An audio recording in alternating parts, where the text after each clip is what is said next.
un compte rendu dans l'affaire de notre honorable député, le lion de Agnam, l'enfant prodige du Fouta, honorable député Farba Ngom. Nous avions toujours dit haut et fort, sans être contredit,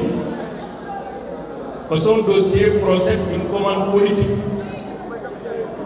Aujourd'hui, les avocats sont allés l'accompagner devant le juge. Je ne vais pas revenir sur cet aspect judiciaire qui concerne l'instruction et les échanges que nous avons eus. Donc, vous comprenez bien que les deux avocats expérimentés qui sont à droite et à gauche ne vont pas me permettre justement de violer la loi. Et ce qu'il faut comprendre, et je pense que M. Tal a essayé un peu de l'ébaucher, on est en train de noyer le poisson. On sort un rapport à la fin de l'audition de Fatih. L'objectif poursuivi, c'est simple. Voilà, eux tous, c'est des voleurs, à commencer par le président, les ministres, les directeurs généraux, etc., y compris Farba Ngom, qui était le maître d'orchestre de tout ce qui a été volé.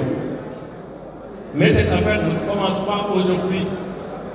Cette affaire n'a pas commencé en février 2025 qui m'en sert. Parce que ce qu'on sait de l'affaire Farba Ngom, c'est au moment où on demande la levée de l'immunité parlementaire. C'était en février 2025. En ce moment, alors qu'en septembre 2024, précisément le 24 septembre 2024, alors qu'aucun juge d'instruction n'a été saisi, aucun procureur n'a été saisi, parce que lui-même dans ses lettres adressées à l'Assemblée nationale précise de manière claire que c'est sur la base d'un rapport de décembre 2024 qu'il a demandé la levée de l'immunité parlementaire de Farba. Donc il n'y avait pas d'instruction, il n'y avait pas d'enquête préliminaire, aucune institution de police ou de gendarmerie n'a été saisie. Et pourtant, curieusement, en septembre 2024, des policiers en civil sont allés à Diamniadio, au verger de Farba Ngom, pour justement défoncer les portes et fenêtres, faire de l'investigation que j'appelle de la perquisition irrégulière, pour simplement avoir des documents. En ce moment, il n'y avait pas de rapport de CENTIF. En ce moment, il n'y avait pas de juge d'instruction. En ce moment, aucune plainte n'a été déposée ni à la police ni à la gendarmerie. Donc l'affaire, c'est une affaire dans l'affaire, comme disait l'autre. Et j'ai ici le procès verbal de l'huissier de justice Jean-Baptiste Kamaté qui l'atteste. Parce que sinon, on va dire non, c'est Oumar Youm qui parle comme ça, mais en fait, il n'y a eu rien. Cet incident, nous l'avons constaté par procès verbal établi par l'huissier Jean-Baptiste Kamaté le 24 septembre à 15 h le 24 septembre 2024. L'huissier a interrogé l'agent, le gardien qui était au niveau de la propriété de Farba Ngom. Il dit ceci. Il s'appelle M. Beri Alissi. Il déclare, je le cite, vers 15 h, des agents en civil, munis de leur carte professionnelle, sont entrés dans la maison, ont défoncé des portes et des fenêtres, fouillé des chambres et ils ont tout filmé. Le rapport, le procès verbal, il y a des photographies qui montrent les incidents. Farba Ngom avait déposé une plainte par le canal de ses conseils. À ce jour, personne n'est capable de nous dire qui avait envoyé ces agents de police en civil au domicile de Farba. La justice que nous connaissons, pour laquelle nous sommes des militants, est une justice élégante, courtoise, prévenante dans sa démarche. La justice n'agit jamais par surprise. Une vraie justice, je ne parle pas de la justice politique, elle n'agit jamais de cette sorte. Donc c'est en septembre 2024 que les choses avaient commencé. L'étape qui a suivi, c'était quelle étape? Farba Ngom engagé dans une bataille électorale à mobiliser sa région, ses parents, ses amis et ses frères pour le triomphe de notre camp et de son camp. Durant la campagne électorale, au mois de novembre 2024, le Premier ministre, candidat, tête de liste de la coalition PASTEF, est passé à Agnam. Certainement, il n'a pas vu ce qu'il avait l'habitude de voir durant sa promenade. Il n'a vu personne. Il n'a pas été accueilli. Il a été frustré par l'accueil qui a été réservé par Fouta. Il a dit de manière claire, audible, que Farba Ngom, qui est le patron politique de Matam, ça c'est la dernière campagne. Et il a dit aussi que moi, en tant que Premier ministre, si je demande au ministre de la Justice, si je demande au ministre de l'Intérieur jàppale diw dañu ko war a jàpp parce que ministre yooyu nekkuñu ay professionnels. Ministre yooyu ils n'agissent pas au nom de la République, ils agissent au nom et pour le compte d'un seul homme qui s'appelle Ousmane Sonko. kon mooy dëgg moo tax ñun boo yàgg nañu wax ne Farba Ngom cible Ousmane Sonko la te cible wul Farba Ngom noonu rek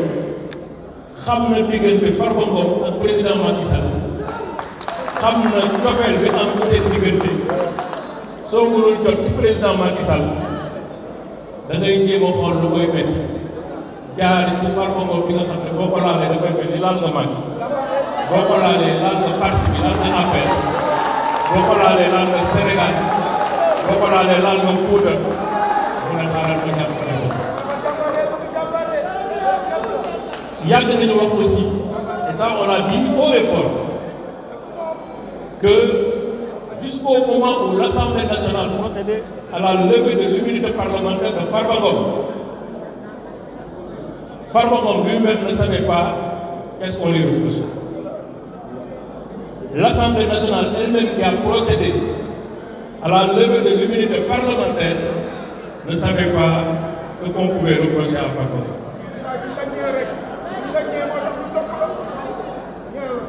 Or, une procédure pénale, ça repose d'abord sur une information préalable. Ça repose sur le principe du contradictoire. Ça repose sur le respect des droits de la défense qui sont sacrés, consacrés par notre Constitution. mooy nit ki bu ñu koy topp ci biir moom ci boppam dafa war a xam ni ñu koy topp parce que mënoo organiser sa défense su dee yow li ñu lay topp xamuloo tey nag dem nañ ci juge d'instruction jàpp nañ ne li ñu doon wax démb ak bërka démb report bi am tey de 15 jours pour ñu mën a respecter les droits de la défense confirmer na ne li ñu doon wax démb ak bërka démb mooy dëgg la parce que li tax ñu pose ko du dara lu dul permettre ñu ak suñu client ñu xam lan la ñuy reproché xanaa justice yi gën a expertise yi ci monde bi justice martiale sax même bu dee dañuy tappale yaa am lu ñu la liiral am lu ñu la tuumaal nga mën ci teg baaraam au moins même bu dee du dëgg mais dans le dossier jusqu'au moment où je vous parlais il y avait absolument rien Farba Ngom lui-même n'était pas capable de dire ce qu'on lui reproche de manière claire. Mais heureusement, am nga Wolof Njaay dafa ne sàcc tama yomb na mais fan nga koy tëddee ak loo mun di wax mënuñu fexe en vertu des lois solides de notre République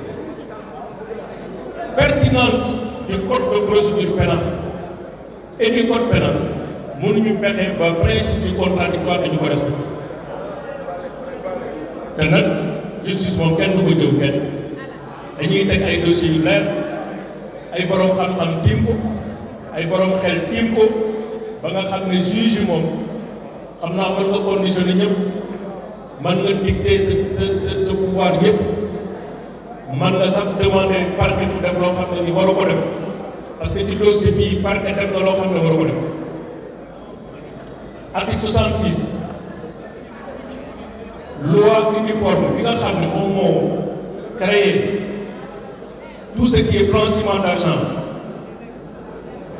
L'article 66 dit de manière claire que quand le procureur de la République est saisi d'un dossier, d'un rapport de la CENTIF, le procureur de la République doit immédiatement transmettre le dossier et saisir le juge d'instruction. Est-ce que puis dans le def au lieu de saisir le juge d'instruction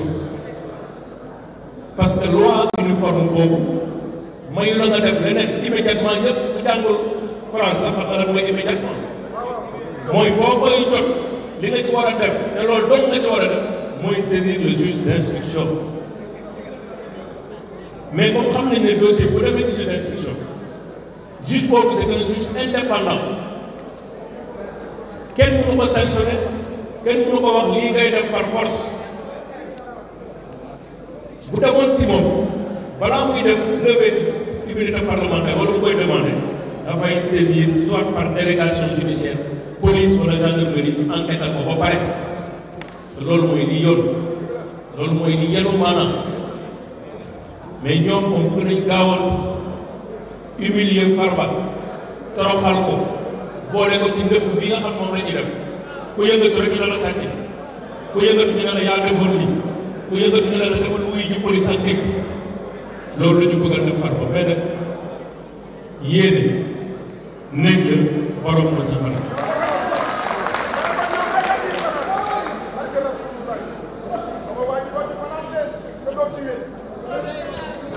moo tax jël nañu suñuy matuwaay yëpp du ma dugg nag si dossier bi tey kii wax ñu nekk maître yu avocat de Farba mais damay wax en tant que responsable politique militant de l'APR suma appréciation sur ce qui est politique parti bi mobiliser nañu mais nag gën leen mobiliser gën leen taxaw parce que bu jàpp ne lii Farba Ngom rek lañ koy def wala da nga am problème ak Farba Ngom wala non bi ma nekkee ci parti bi moo ma xañoon lii wala moo defoon lii yaa ngi nax sa bopp borom yaa ngi ne lii raam ci nekk la jëm lii ñu ñëpp ñu militant APR wala allié wala xarit wala soppe da nga ko war a def sa yëf bi bopp parce que dossier bi ay dossier tampale la dossier yàq der la dossier ji nit yàq suturaam yàq dara yàqal ko àddina loolu la ñu bëgg li leen koy wan mooy bu doon li ñuy wax yëpp dëgg la Farba Ngom dafa am xaalis yu bëri 125 milliards lañu wax ñu jaar ci ay comptes parce que dossier bi instruction war a am mais lan moo nekkal ci place ci enquête fiscale ci ay société Farba Ngom li nga def ci enquête fiscale mun nañ ko def ci enquête instruction mais acharnement boobu commencé le 24 septembre 2024 acharnement boobu ba léegi ci la ñu rek mooy acharnement procédural dañuy multiplier lépp pour que Farba Ngom ñu asphyxier wu ñu étouffer ko nangu ay oto teg ay compte bancaire ba nga xam ne dootul amati xaalis du mu am lu mu dundee loolu lañ bëgg mais ñi xam dëgg waxal yàlla yëpp xam nañ ne Farba Ngom ñun ñii man 2012 laa ko xam bi ñu koy xam ci biir APR Farba Ngom mu ngeeg alal ak sutura yàlla bu ko may loolu dëgg la këram bi mu nekk tey bu ñu ko évalué mu nekk ay milliards këram googu balaa ñu ñuy ñëw ci nguur gi am na ko fa la dëkkoon kon ñun li ñu bëgg mooy ñu xam ne suñu waree ci taxaw ci Farba Ngom politiquement jàppale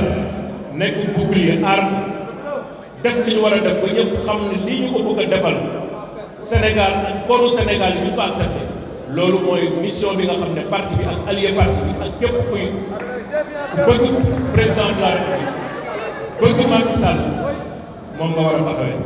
da nga am problème ci sa biir néegu sëy moo xam kattan bu néew la wala manqué man yu wala sax jafe-jafe yi gaaw a daanu seen gaam kattan nag dafa ñëw pour saafara leen bépp tawat bu nga di jàkkoonteel ci seen néegu sëy ku bëgg ci gaam kattan boobu da ngay woote ci 77 490 09 20 ak seen gaam kattan jàngoro yi sëy dafa jeex tàkk ci même réew.